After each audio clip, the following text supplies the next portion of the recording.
and welcome to HITC Sport.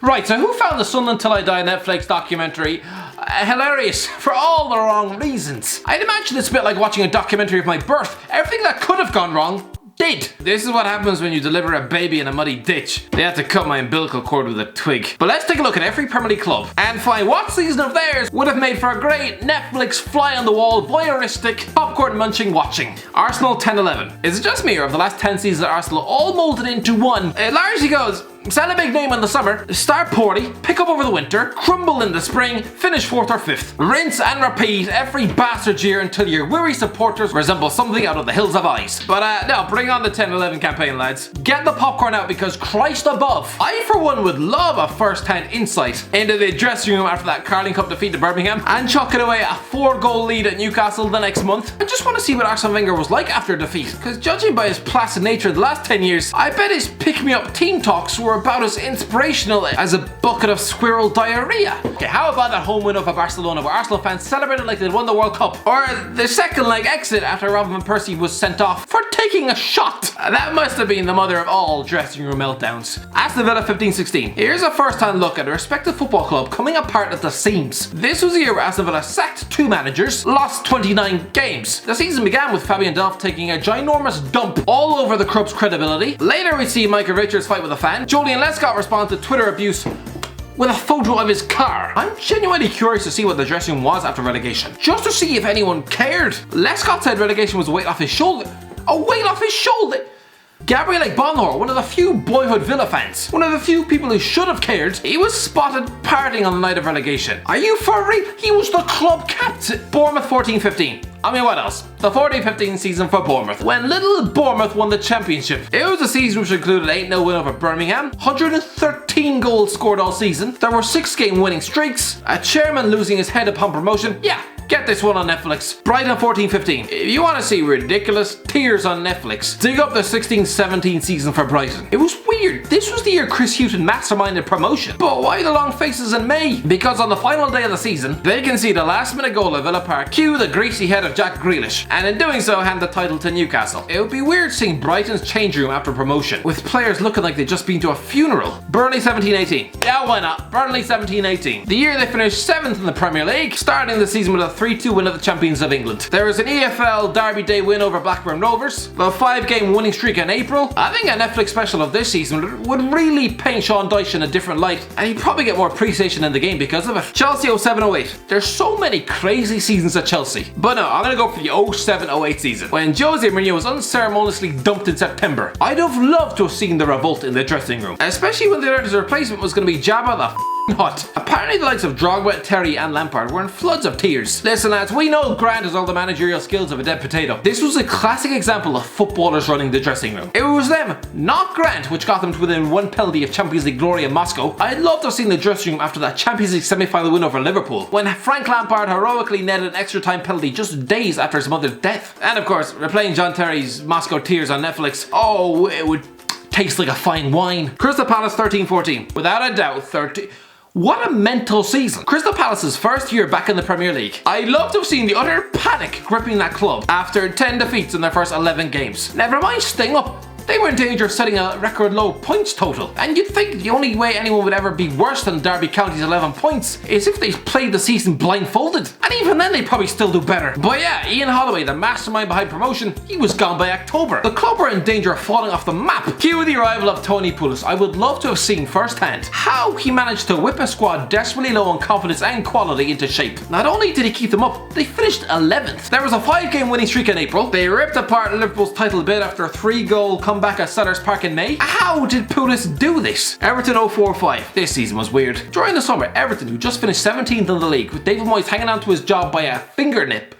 What? They'd sold Wayne Rooney to Man United, and yet they still finished 4th. This was a season which included a Merseyside derby win, the concession of 14 goals against Arsenal. Yeah, 14 against Arsenal. The fact that 61 points was enough for 4th. They lost 10 league games after Christmas. How in a cat's left pigtail did they get Champions League? Last season, Newcastle lost 8 league games after Christmas, and they finished 13th. Leicester 15-16. I mean, what else? Sure, their meltdown season to League One during the 07-08 year would be comical. That club went through 8 goddamn managers and 9 Bastard months, but we sort of already have that with Sunderland. I'm gonna go for the Premier League title win during the 15-16 season. Imagine watching excitement unfold in the boardroom with each passing week. The fly on the wall camera soaking up Leicester City's team spirit. Arguably, no, not arguably, the best team spirit ever seen in the Premier League. Liverpool 10-11. Their turmoil in the boardroom. The limp Derby Day defeat, which Hodgson called the best performance of the season. The fact they were circling the relegation zone in late October. The 2 defeats to Blackpool. The utter panic in the boardroom when they sold Fernando Torres on the last day of the transfer window. Watching the owner scramble around to bid 4 times for Andy Bastard Carroll, Man City 08-09. Go for the 09-10 season, purely for the dramatic, juicy moments. For example, how did the City players react to Emmanuel Adebayor running the entire length of the pitch to mock his former employer's Arsenal? How about in February, when the City players clearly rallied around Wayne Bridge after that John Terry fiasco to batter Chelsea 4-2 at Stamford Bridge? Then there was the club record signing Robinho with his tantrums, sulking back to Brazil halfway through the season, the sacking of Mark Hughes after 8 draws in 9 games, the arrival of Carlos Tevez, the crushing League Cup semi-final defeat at Old Trafford, the concession of 4th spot in Champions League football to Spurs in May. Damn, this would have been good viewing. Man United 05-06. The ardent Man United fans would probably want a behind the scenes documenting their 99 treble triumph. Others might enjoy seeing them fall flat on their face under David Moyes. Don't get me wrong, that would have been fascinating to watch too, but no, instead the 05-06 campaign. Quite underrated when it comes to meltdown seasons, but listen to this. Sure, United only finished 2nd, but still, it was a year where Roy Keane tore his teammates to shreds on MUTV, had his bust up with Fergie, Quiros and Van der Sar, resulting in the club captain storming out of the club in October. But we're not done there.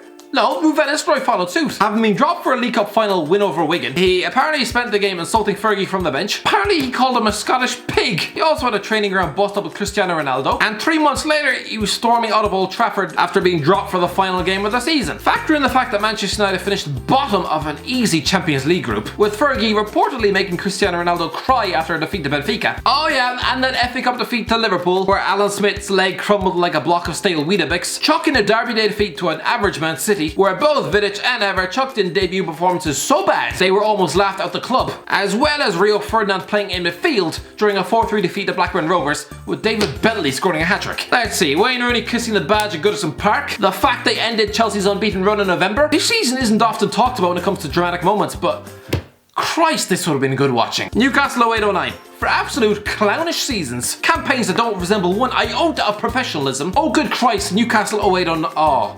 Horrific. It begins with Newcastle's half-hearted attempts to replace James Milner with Bastian Schweinsteiger, only to bring in lads scouted by Dennis Wise on the internet. Cue Kevin Keegan storming out the club after 3 weeks, a fan revolt, the arrival of Joe Kinnear who swore at the press and forgot the players' names. How about Mike Ashley downing a pint in the stand? A first defeat to Sunderland in 28 years, the sale of Shay Given, Charles Nzogbe flirting with Champions League clubs, only to sign for Wigan and Steve Bruce. Kinnear's triple heart bypass operation, the announcement of Alan Shearer on April Fool's Day, the fact that former Ballon d'Or winner Michael Owen was being given a finishing masterclass by Ian Dowie capped all of this lunacy capped off with relegation to the 2nd tier. Absolute mania. Norwich 09-10. You know what, I'm going to go with the 09-10 season in League One, purely to see how the board reacted to an opening day 7-1 home defeat to Colchester United. Never mind the sacking of Brian Gunn, they were probably calling for his expulsion from the country. Sheffield United 06-07. Yeah, give me the 06-07 relegated from the Premier League season for Sheffield United, purely to watch Neil Warnock's meltdown into madness. This was a year where Sheffield United were 10 points clear of safety with 11 games left. They were then relegated due to Carlos Tevez's heroics at West Ham. Oh yeah, chucking the last day relegation with David Unsworth scoring the winning goal for Wigan at Bramall Lane. They'd only sold him in January. Southampton 10-11. I'm going to pick the 10-11 season, where Southampton finished 2nd in League One, but purely just see what the crack was with Alan Pardew, because he was bizarrely sacked in August after a 4-0 win at Bristol Rovers, apparently because of concern over staff morale. I've always been curious, what did Pardew do? Tottenham 08-09. Well, this was bizarre. The 08-09 season was supposed to be Spurs' follow-up to that League Cup triumph under Juande Ramos in February. Like Unai Emery after him, Ramos was the original manager who steered Sevilla to multiple UEFA Cup titles before being given a job in North London. And he was absolutely useless. Even worse than Emery. I'd love to have seen the turmoil in the boardroom when both Robbie Keane and his strike partner Dimitar Berbatov were sold in the summer. The desperation of being forced to drag in Fraser Campbell on loan at the last minute. It's like plugging the Titanic with a sponge. The fact they lost 6 of their first 8 games and sat bottom of the league in October, their worst start to a season in 126 years. Then the arrival of Harry Redknapp, the 4-4 comeback derby draw at the Emirates, the last minute win over Liverpool, the 5-2 implosion at Old Trafford after being 2-0 up after 30 minutes, the League Cup final defeat on penalties to the same opposition. You're damn right this would make good watching. Watford 12-13. Yeah, I want the 12-13 Watford season in the Championship purely only for that one moment. Championship playoff semi-final against Leicester. Christ above. Anthony Knockaert misses a last gasp penalty. 15 seconds later, Troy Deeney's bagging one end at the other end of the pitch. They send the stadium into absolute pandemonium. Christ above. West Ham 06-07. Only one answer here, the mad 06-07 campaign. It begins with West Ham somehow getting their paws on Carlos Tevez and Javier Mascherano. There was the sacking of Alan Pardew just weeks after his touchline bust up with Arsene Wenger. There were wins home and away over Arsenal and Man United. 4-0 defeats to Charlton and Bolton, a 6-0 defeat to Reading, a crushing last gasp 4-3 defeat at home to Spurs, which left them bottom of the league and 10 points adrift of safety in March. And then they wake up, winning 7 of the last 9 games to stay up. That was title winning form. How? Wolves 12-13. I mean, what else? The 12-13 Wolves season was like the first year of Sunderland Till I Die. Relegated from the Premier League, looking to bounce back at the first attempt, and instead, just go the other way to League One. And just like Darren Gibson, one of their players spent half the season drunk. Anyway, that's the end of it, lads. What do you think? What season would you have liked to see encapsulated on Netflix? Let me know in the comment section below. If you enjoyed the video, don't forget to like, share, and subscribe. And as always, I'll talk to you in a while.